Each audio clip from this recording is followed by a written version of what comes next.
Questions? Senator Graham, Yes, sir. part of the reason the child tax credit scored at $1.6 trillion last week is the expiration of the Tax Cuts and Jobs Act provision December. in 25, yeah, which results from your own budget gimmick that is identical to the one Democrats are using. So isn't that kind of funny? No, I don't think it's funny at all. The Democratic tax credit, I'm willing to talk to them about how you could help working people with a tax credit. Joe Manchin doesn't like this provision. That doesn't mean he's against tax credit. But Exhibit A as to the lie here is that they're pushing Joe, if you don't vote for Build Back Better, the tax credit goes away in December. Under the bill, it lasts for one more year. So what are they going to say at the end of that year? Joe, we need to extend it. If you extend the Democratic child tax credit for 10 years, it's $1.6 trillion. Count me in for trying to help families who are working with child tax credits, not this way. This is Exhibit A of how phony this whole process is. On child tax credit. Yeah, good. No, go ahead. Go ahead. You go ahead. Would you agree that the budget process needs to be reformed here? Because it seems that when it's convenient, we set expiration dates so that bills can come in within budget. It turns out that those expiration dates are really transitory. Yeah. So fit the costs. the This is going to go on. We now have a $29 trillion national debt. yeah. This bill would raise it to, 33 or more. This kind of politics and budgeting seems unstoppable. Well, the way to stop it is have the CBO score it and make an informed decision. If the American people want to support a $5 trillion bill, they need to be told it's $5 trillion. It's the largest spending bill in the history of the country. And they're trying to mask it to be $1.75 trillion when it's actually $5. Tax cuts. In 2017, we passed tax cuts. We as Republicans believe giving people back their money is a good thing. This bill takes more money out of the economy. It grows the government. I think will be incredibly inflationary. As to tax cut scores, you can't score beyond the 10-year window. We believe that cutting taxes stimulates the economy over time. You'll create more jobs, but the CBO is set up that you can't go beyond the 10-year window. So in 2017, I think cutting taxes jump-started the economy. We were doing very well into COVID. We've got the vaccine now, and hopefully we can get our footing with a new variant and keep the economy open. So what they have done here is they're lying to the American people about three things. The cost of the bill. By sunsetting these programs, and some of them there may be bipartisan support for, they've artificially reduced the cost, and they should vote again in the House based on the reality of the cost. They say it doesn't cost a penny. Read my lips. It costs $3 trillion. I don't know how many pennies that is. So quit the games, quit the gimmicks. And that's not me saying that. That is Senator Manchin.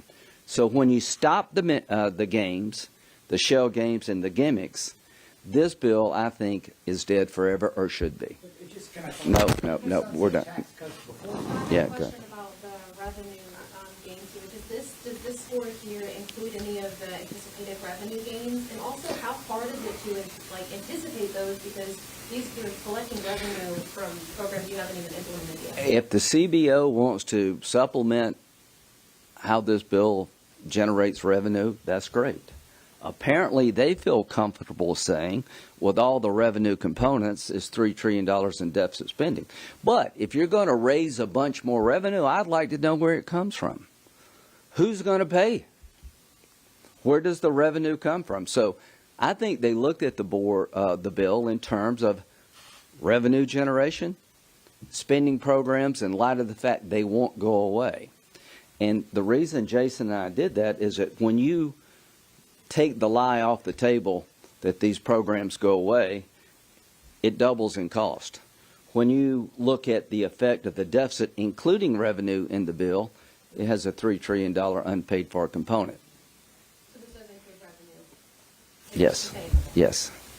How often have you spoken with Joe Manchin this week about this? I spoke to Joe when the numbers came out. I haven't spoken to him since. So he was the first person I called when the CBO score came out. And let's show the chart of the other groups who did this. The Wharton School of Business looked at the cost of Build Back Better, assuming the programs did not sunset before CBO.